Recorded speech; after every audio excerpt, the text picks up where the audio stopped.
The Daniel Guggenheim Medal was established in 1929 to honor those who make notable achievements in the advancement of aeronautics. Its first recipient was Orville Wright. The medal is jointly sponsored by AIAA, AHS, ASME, and SAE. This year, the award honors PaulMBevilaqua, a retired manager of advanced development programs at Lockheed Martin Corporation, for the conception and demonstration of the multi-cycle propulsion system and other technologies enabling the production of the F-35 supersonic VTOL strike fighters.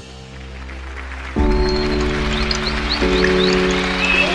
in an hour of change and challenge, in a decade of hope and fear, in an age of both knowledge and ignorance.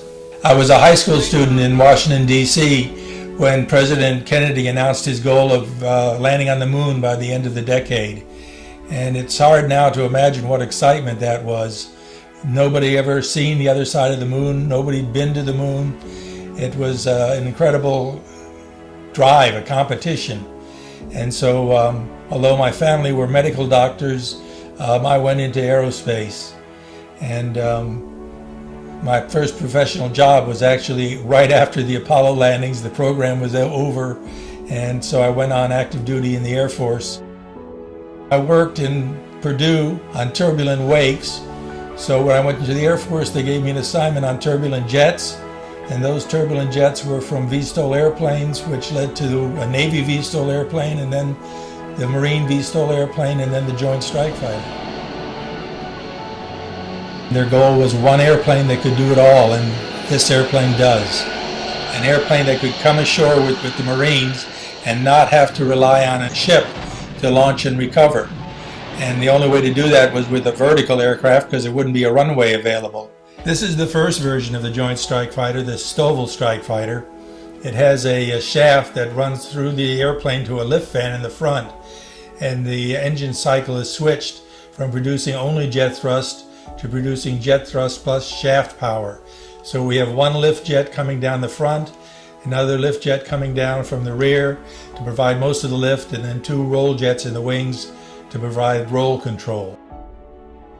It was a Friday when I got the idea for the propulsion system, and my policy was, when you have a good idea, stop, because the next step is going to be worse. So I went home early, and we were new in California and hadn't been to the Queen Mary yet. So we went for a tour, and they said you can go down in the engine room and see the engines and the drive shafts, 30,000 shaft horsepower.